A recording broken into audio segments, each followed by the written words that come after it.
Greet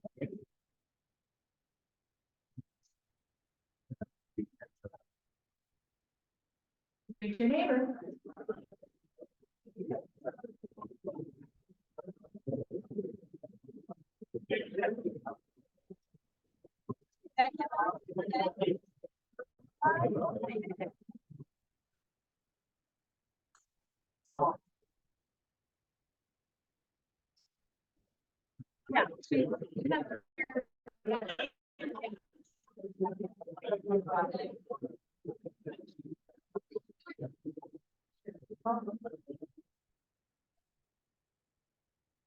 Great. Today's invocation will be offered by Lee King. Oh, you're early. Thanks, President Courtney. I thought it'd be appropriate since we're celebrating kind of the backside of Memorial Day and Flag Day coming up on July 4th. I'd read a little about Old Glory. I flag of the United States of America. My name is Old Glory. I fly atop the world's tallest buildings. I stand watch in America's halls of justice. I stand guard majestically over the great institution of learning. I stand guard with the greatest military power in the world. Look up and see me. I stand for peace, honor, truth, and justice. I stand for freedom. I'm confident, I'm arrogant, I'm proud. When I'm flown with my fellow banners, my head is a little higher. My colors a little truer. I bow to no one. I am recognized all over the world. I am worshipped, I am loved, I am feared. I have fought in every battle and every war for more than 200 years. I was there. I led my soldiers, sailors, airmen, and Marines. I fought with them and watched over them. They loved me. I was on a small hill in Iwo Jima. I was dirty, battle-worn, and tired. But my Marines and sailors cheered me on. And I was proud. I've been soiled and torn and trampled on the streets that I have helped set free. It does not hurt, for I have been soiled, burned, torn, and trampled on the streets of my own country. And when it is by these that I have served in battle with, it hurts. But I shall overcome, for I am strong. I have split the bonds of earth, and from my vantage point on the moon, I stand watch over the uncharted frontiers of space. I have been a silent witness to all of America's finest hours. But my finest hour comes when I am torn in stripes, used as bandages for my wounded comrades in the field of battle. When I fly half-mast to honor my soldiers, my airmen, my sailors, my Marines, and when I lie in the trembling arms of a grieving mother at the graveside of her fallen son, or daughter, I am proud. My name is Old Glory. Long may I wave, dear God, long may I wave. Thank you. Well, welcome everyone. I hope you enjoyed your weekend and had a great Memorial Day. So today is actually National Leave the Office Early Day.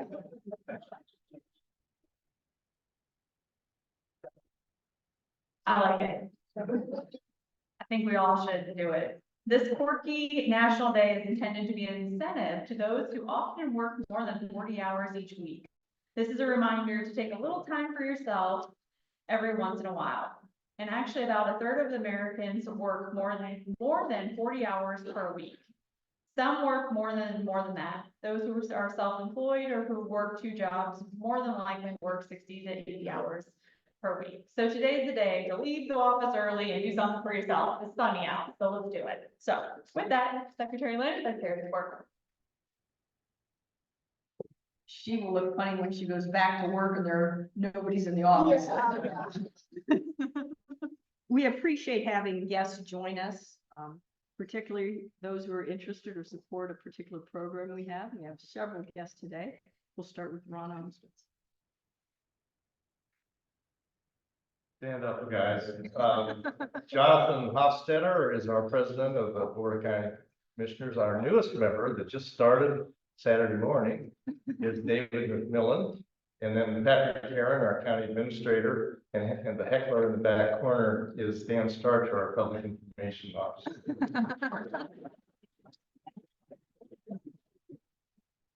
Shannon Waller has our traveling microphone. We'll start with Vince Marion.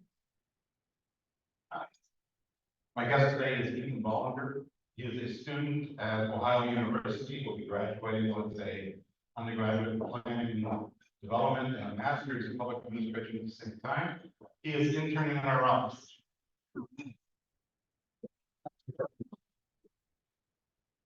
Tim, on the same table, Tim Monet. My guest today is Jonathan Millay, the Economic Development Coordinator for the City of Worcester. Scott Allen at the back table.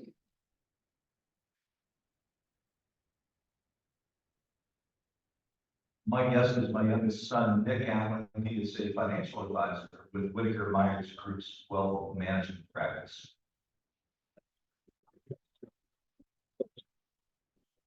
Ryan Bogner.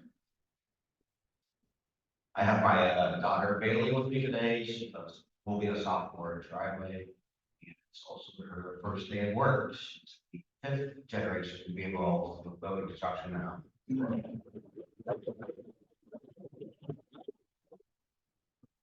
Matt Ghost. Bring your daughter to Rotary Day. So this is my daughter Claire.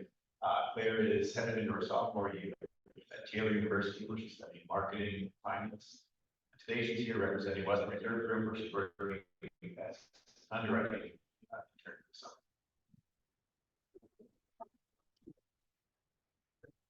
Thank you, Shannon. We have 2 announcements. Lee King will be back up again, and Laura Neal is going to give us a preview of next week's program. Thank you, Sarah Lynn. So just want to recap on the flag project.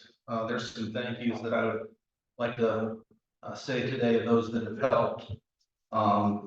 We have over 1,600 subscribers in the Smithville and Worcester areas where we place flags, and over 1,700 with donated flags to our community, city, and nonprofits. But there's some people that I need to thank today and for their time and their work and efforts. Sarah Baker, just for taking all the subscribers and orders, she is stepping down from that position. So if I get a hand who would like to take over that, I appreciate that. That's a huge task, and we'll be looking for somebody to take over that role. Cheryl Boyer, thank you for managing routes and spring marking. Russell, you're up next. So Russell is on vacation, so Russell will be handling troubleshooting the rest of the year on that. Good luck. Tom Rumble, thank you for all your flag maintenance and organizing that. And also Mike Steiner and the install team, Dallas Robinson, Dustin Raver, Seth Oakholder, Zach Sherman, Ben Maybon, Todd Terrakakis. Is that right? Is that how you pronounce that? And then also our troubleshooters. This is where we need the most help from our club. Terry Snoddy, Susan Marlarski, Glick, Mike Steiner, myself. We handled 129 troubleshoots plus this year, this month, and we need your help to sign up and help us out with that. Also Peggy Schmitz and the Rotary members that put flags out, we appreciate your help with that as well. And also Don Noble, can't forget Don, because Don puts a lot of flags out, and I took some of those over on the bridges. So we had 61 late orders this year, 85 new subscribers, and 129 troubleshoots. This is a whole year project, and we really could use your help, but thank you for those that have helped us so far. Thank you.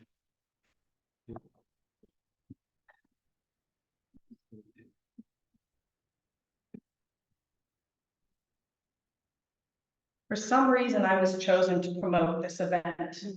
A Rotary Family and Friends event at the Ohio Light Opera on June 15th.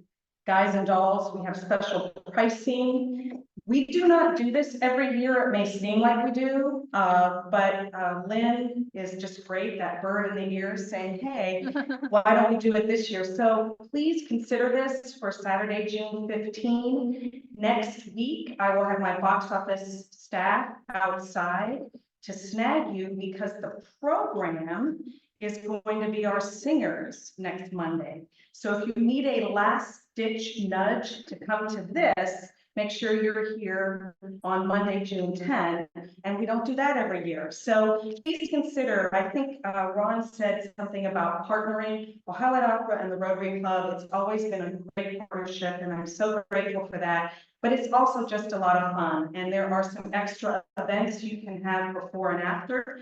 Lynn has the sign-up sheets here, but there's also contact information to order at our box office. So thank you. Let me know if you have any questions. All right, Phil, are you ready? All right, I'm gonna have Phil come up to the podium at this time for his application talk.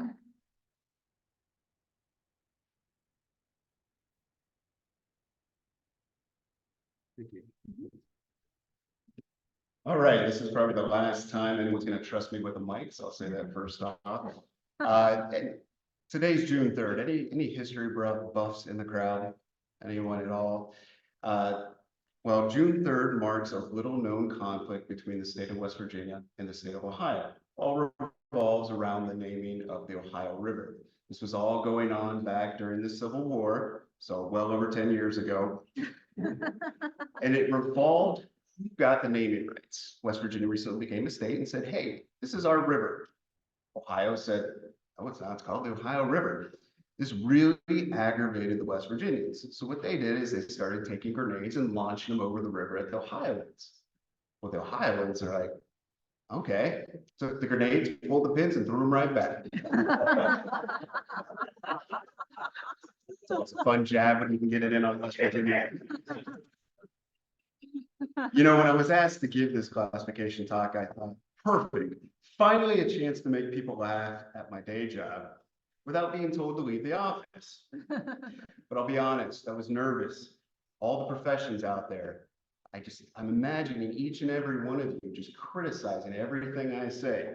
The doctors diagnosing my jokes. His jokes are a little anemic. They could use more humor.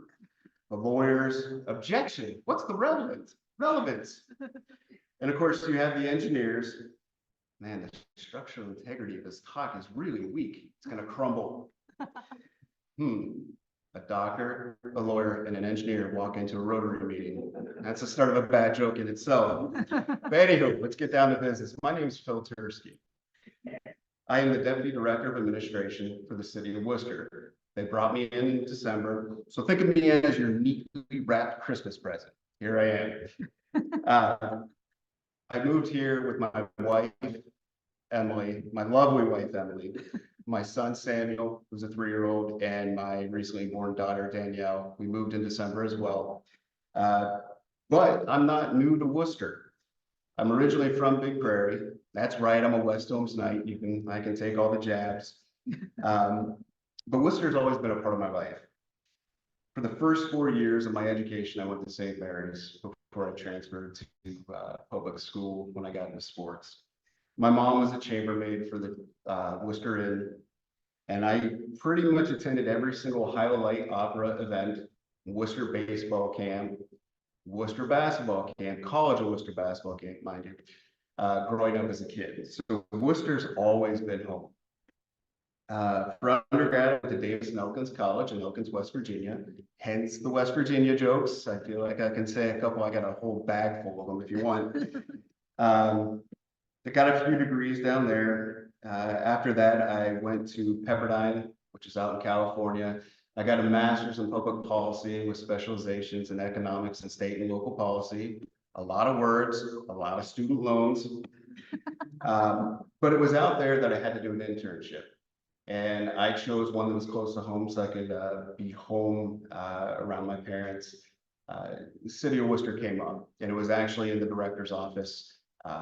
From day one, I knew this is what I wanted to do. And for the past 13 years, I've done everything I can to get back here, and it finally happened. I've been all over the state, started in Lorraine, went to Minerva, managed Minerva for a few years, recently was in Norton. Job opportunity came about, it was a dream come true. It was an easy decision for my wife, me, our family, because we're all from here. She's originally from Wadsworth. Let's see. You know, and the biggest thing that I wanted to mention was that I've always wanted to give back to the community that has had so much impact on my life, whether it be schooling, the events. I mean, every Friday night growing up as a kid, we used to come up to Worcester because that's where the movie theater was. We were the kids hanging out in the Walmart parking lot. We were the hooligans driving up and down Bell, yelling at college students because that's what it was cool to do when you were from West Holmes. But in all seriousness, the Rotary Club is a testament to the power of diversity. Each of us brings a unique set of skills, experiences, and perspective, and together we create something truly extraordinary. Whether it's planning fundraisers, executing community projects, or just supporting each other, our combined efforts make a real difference, and that's something to be proud of. On the last note, I do want to tell you a story that means a lot to me. It shows the power of being a good person. You know, living out if Pepperdine's in California, but it's in Malibu, California. As a broke grad student, you had to pay for rent.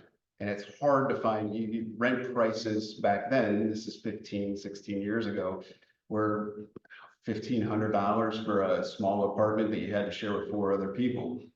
We got the opportunity over the summer from one of the admins at the college that said, hey, there is a couple that has a father that has a house in Malibu that needs someone to spend time with him, kind of give him aid, maybe help him out with the bath and stuff like that, and you get to live with them.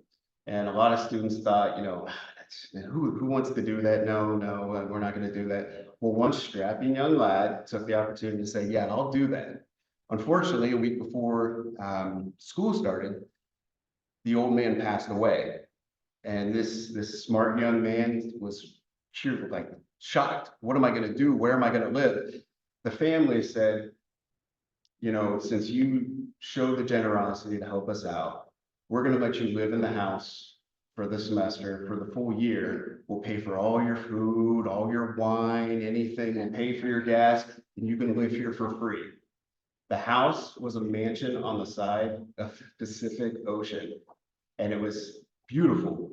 And that lucky student, his name is Doug, it's not me, but that is the luckiest guy in the world, and it just shows good things happen to good people. So thank you all, I appreciate it.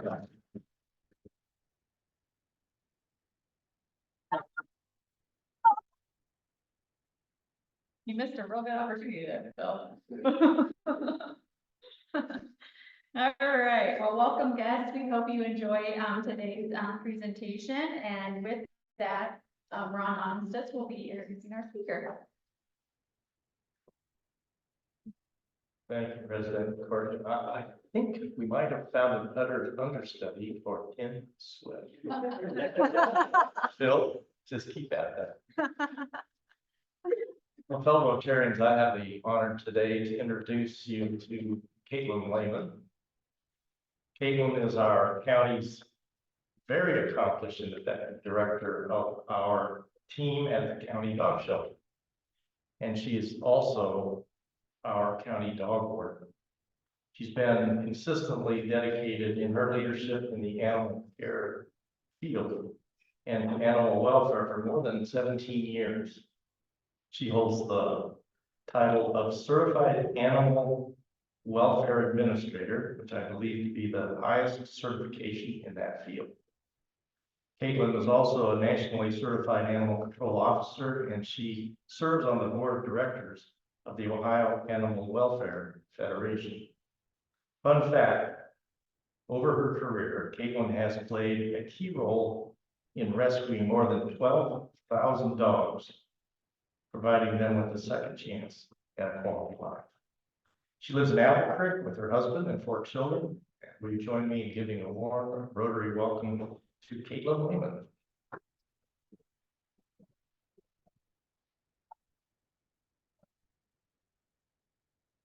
Hey Hi, thank you so much for having me today. I'm really excited to be here to speak to all of you. I wanted to kind of get a feel for the audience. So right off the bat, how many of you are dog owners? Quite a few, okay. What about cats? Definitely more dog owners in the room. There's nothing worse than walking in to give a speech, to a whole bunch of cat people for a half hour about dogs. So I just wanted to know what I was getting myself into here. Well, again, my name is Caitlin Lane, and thank you for the introduction. I'm with the Wayne County Dog Shelter, I'm the director there, and the dog warden for the county. So today I just wanted to speak to you a little bit about the shelter and the operations there, the dog warden side of things as well. We'll go over how dogs come to the shelter, how dogs leave the shelter, some of our statistics and programs that we offer. And I'll wrap up with information about the dog warden's department.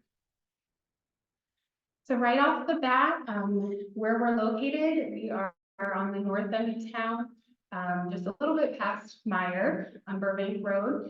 The shelter is open Tuesday through Friday from 12 to 5 and Saturday 9 to 2 for the public to come in and visit with the dogs or to volunteer. We do a lot of our publicity on Facebook and a little bit on Instagram as well, so you can stay up to date with us there. And everything that I'm going to talk about today is on our website, so please feel free to take a look at that. Just starting off with our shelter staff, there's 8 of us that work on the shelter side of things. Myself, the shelter manager is Stephanie, and our 2 technicians that handle all of the intakes and outcomes are Summer and Kate. And Kristen does all of our marketing, our events, our volunteer management, things like that. And then we also have our kennel attendants who are taking care of all the dogs at the shelter, and Gwen will greet you at the door. So just a little bit of background, I wanted to touch just on some of the kind of major things that had happened throughout the shelter. The Wayne County Commissioners opened the shelter in 2015, just as a place to house all of the stray dogs in our county. And then in 2019, we decided to take over the dog warden responsibility. So I was appointed as the head dog warden for the county, and we employed 2 deputies as well. In 2020, we started a nonprofit organization that you might have heard of. It's Pause for the Wayne County Dog Shelter. And their goal is really just to support the shelter and help us with our fundraising efforts. And then in 2021, we saw that there was a need in the county to help with abuse cases. So dogs that are being neglected, abandoned, essentially animal cruelty. It's a different section of the code from what dog wardens are normally allowed to enforce. So the commissioners entered into a contract with the city of Wooster, and then later on that was followed by Warville and Rittman, and they did a resolution for all of the unincorporated areas of the county. So we can now enforce animal cruelty laws for the county as well. At the bottom of the screen, you will see our mission, just to provide temporary shelter care and comfort to all of the dogs in the county, all of them that come to us in those different ways, to reunite dogs with their owners, and then to promote a humane and responsible community through education and outreach. These are some of the services that we provide. First and foremost, we want to get dogs back home to their owners. So, we work a lot on doing that. We do take in stray dogs from the public. If we have space, we'll take in dogs that our owners surrender to us. It just depends on their temperament and the space that we have at the shelter. We operate a pet food pantry as well for anybody in need. They can come to the shelter to get supplies, dog food, treats, anything that they're in need of, dog related. And then if dogs are not claimed by their owners, we do place them up for adoptions. We have adoption services. We like to go out and do talks like this. We will work with Boy Scouts, Girl Scouts, 4-H groups. We talk about bite prevention and dog safety. And again, those dog warden services that we'll touch on later in the presentation. In the future as well, we'll talk about some of our goals, but we're hoping to be able to offer a public dog wash as well. Now, normally whenever anybody's talking from a shelter or humane society, the topic of euthanasia always comes up. So I just wanted to touch on that and let everybody know right away that we love dogs, we care about dogs, and that we hold a high standard for ourselves. So throughout the country, anything over 90% is considered a no-kill shelter.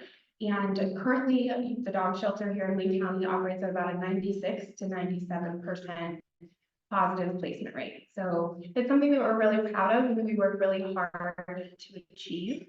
And that includes all of the dogs that are adopted, owner claimed, or rescued through the shelter.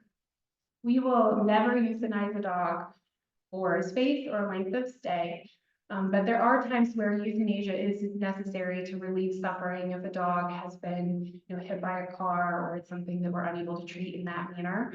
Also, if they're extremely aggressive. So we like to work with the dogs. If a dog comes in that's displaying some aggressive behaviors, we will keep them there for a while and try to get them comfortable with our setting and our environment. But ultimately, it's our job to make sure that the dogs that go out are safe for the community. So we do a lot of behavior assessments. We work with behaviorists and try to get all of the dogs to an adoptable place.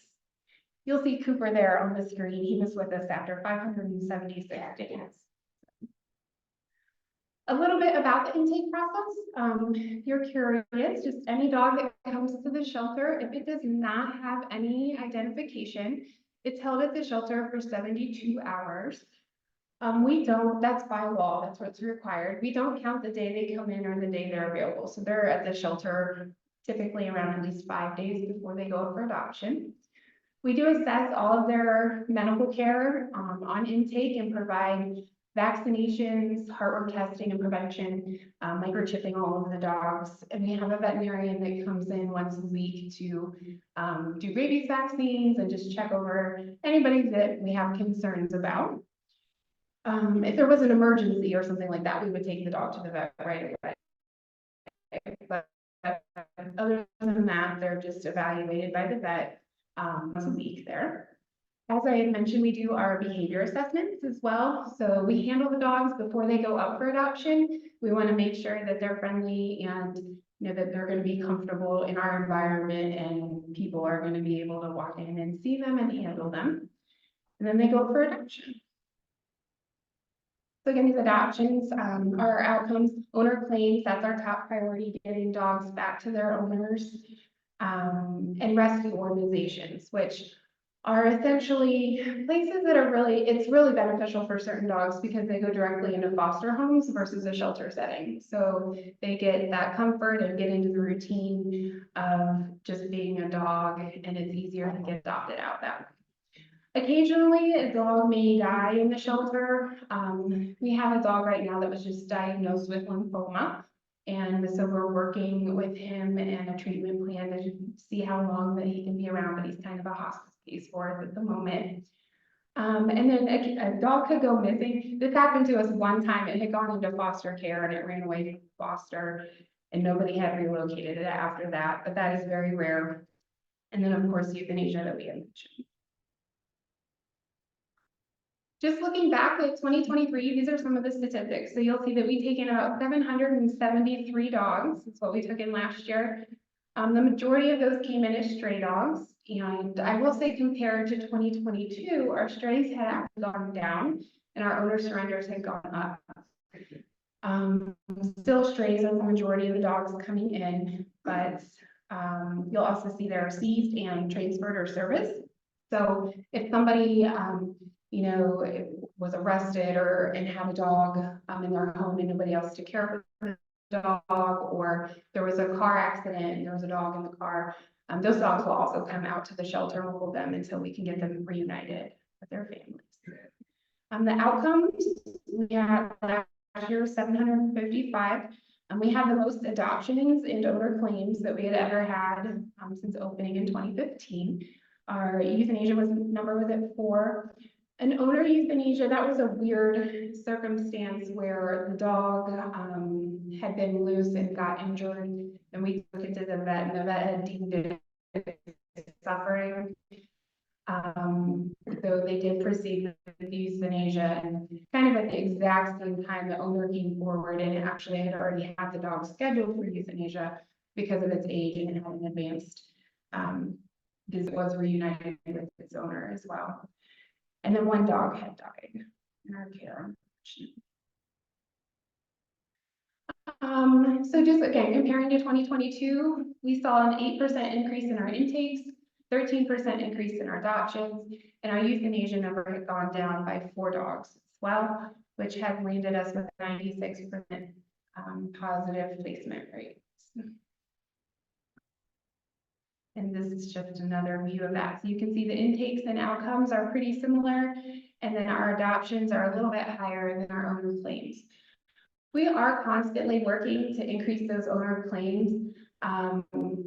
We love our shelter. We take great care of the dogs in our shelter, but ultimately there's no place for a dog. They need to be in a home. And so we strive really, really hard to get those dogs placed as quickly as possible. And then just a little bit about our funding. So we are funded off the sale of dog licenses. That is the primary revenue, as well as the enforcement of the revised code, public donations, our adoptions, and grants. We work really hard at enforcing the dog licenses and just providing education and awareness of it. A lot of feedback we get is that, oh, it's just the tax, and why would you need to license your dog? My dog never leaves its property, it would never run away. And unfortunately, we are a product of that. So they still run away, they still get to us one way or another. And I had mentioned a little bit earlier as well about PAWS, the nonprofit organization that supports the dog shelter. I have some of their contact information and then just some of the examples of the events that they hold each year. The Bow Wow Ball is our most well-known event that we hold in February. All the proceeds from that go to our medical fund, which will provide all of the veterinary care, medical supplies that we need to operate the shelter. We normally have a pause crawl in the summer. The Dirty Dog Jog is a 5K that is muddy with obstacles, and you bring your dog. It's pretty fun. That's in the fall, as well as the Big Paws Cash Raffle. We do also have Yappy Hours at Troutman's every month from April through October. And why the medical fund is important. This is an example of one of the dogs that had come to the shelter. It's just a before and after. It had a severe case of mange, and after some treatments, it completely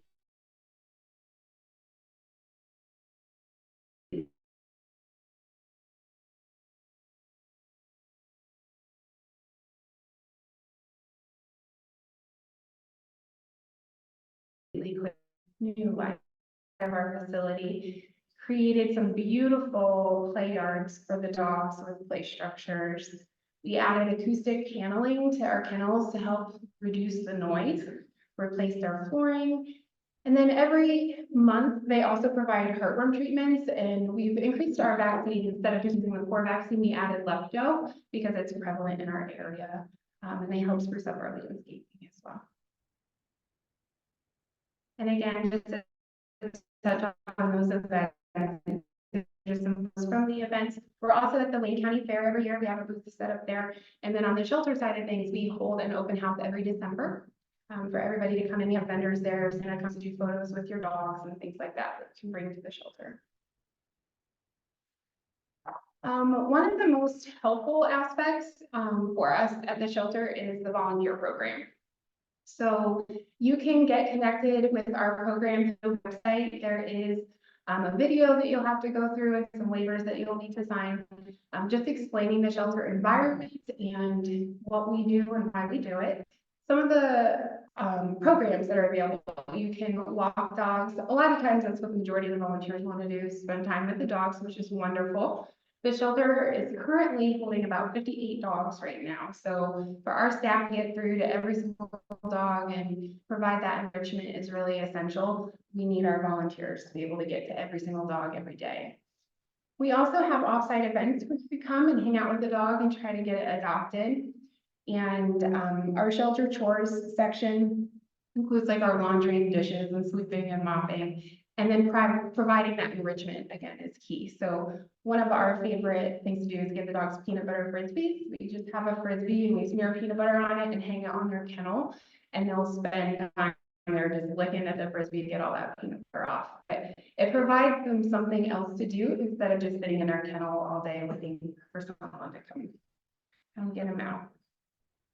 A lot of our volunteers then typically turn into fosters, but you don't have to be a volunteer to be a foster. So fostering is just taking a dog home so it doesn't have to be in a shelter environment and hanging on to that dog, whether you eventually then adopt it or whether it stays up for adoption and we find a new home for it. It just really gives them a break from the stressful shelter environment where it's so noisy. We also started a program of the holiday sleepover, and it's been really successful. So typically over Thanksgiving and Christmas, occasionally people will do it for other holidays as well. If they're not traveling, you're going to have a low-key holiday, you can bring a shelter dog home as well to rest for the holiday. And our Dog Stay Out program was another one that was very, very successful. So if you sign up as a volunteer, you don't have to stay on the property with the dog. You can sign them out for the day, go get some ice cream or get a burger, take them back home and let them relax on a couch, and then just bring them back before the shelter closes at the end of the day. And our vision for the future. So again, I kind of touched on that public dog wash, really just having a place where people can come and get their dogs cleaned up, and we'll clean up your mess afterwards, was kind of the vision there. And we saw that there's a need in the community, so we're hoping to be able to fulfill that here soon. We are constantly working on our spay and neuter program. PAWS also helps fund that as well. We're trying really hard to get every single dog spayed and neutered before they're adopted out. Unfortunately, that costs about $60,000 every year to get every single dog taken care of before they leave, and that's not counting all the other medical care that's provided for them. So we're working on funding that program. And then in the near future, we're gonna have to increase our parking spaces and potentially expand some kennels. So the trend right now in Ohio is all of the adoptions have slowed way down. But the intakes are still coming in. So we're seeing a lot of full shelters here in Ohio, and we're working on getting them adopted, but for whatever reason, it's just started to kind of slow down a little bit. So the shelters are running out of space, and more dogs keep coming in. We actually have a waiting list for owner releases to come in. Right now, I think we're up over 70 people that are wanting to release their dog to the shelter, but we just don't have space for it right now. And then just to wrap up here, we have the dog warden staff. So myself and then Deputy Snur and Deputy Togren are the two deputies for the county right now. They're out on the road enforcing all of the dog related laws from running at large and no licenses. This kind of gives a preview of that. So you'll see that last year they responded to almost 700 complaints. They issued their citations, picked up just under 500 dogs running at large, and investigated over 213 complaints of cruelty. Those cruelty complaints are separate from the they're all lumped together in the 691, I should say, but specific to animal cruelty, there were over 213 complaints. And then, of course, they are out on the road frequently. So they drove over 18,000 miles throughout the county. Our primary responsibilities, again, dog licenses, dogs running at large. If you're having problems with a dog running loose, everybody calls the shelter. That's what we do. We go out and we'll talk to the owner. We try to give a verbal warning at first, sometimes a written warning. And then if it continues, it does escalate to a citation. Dog bites is something else that dog wardens are responsible for. So anytime that there's a bite, it's supposed to be reported to the health department. And then the deputies go out and just make sure that the dog is properly under quarantine. They do have to decide if it was provoked or unprovoked. And from that point, they determine if the dog should be deemed dangerous. And if so, then it just has different kind of steps that you have to take to confine it and license it properly. And then again, as we mentioned, the dog welfare there, just in the last few years, we started taking that on. Our deputies are all certified as humane agents. They've gone through the training. So they are very well equipped to handle all the animal welfare investigations. And then here again, you can just see a few pictures of the dogs that have come into our care. Lincoln is the dog in the middle there, the shepherd mix. He again had a case of mange on his face, and then just a few months later, you can see his after photo. So the dog on the left just needed a good grooming. And then the dog on the far right corner there had a tumor, and we were able to successfully remove that entire tumor. And then the dog lived a couple more years, was adopted here locally. So just a few success stories that we had there at the shelter in the last few years. So with that, does anybody have any questions about the shelter or the services that we provide?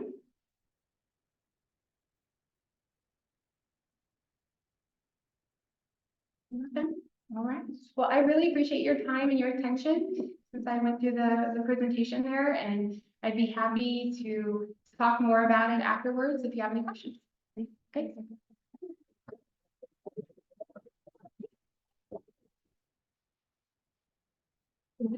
So in appreciation of your time with us today, we'd like to present you with a certified rendition of the Rotary Wheel with the 4-way test on the backs, made locally from the students at the Village Network.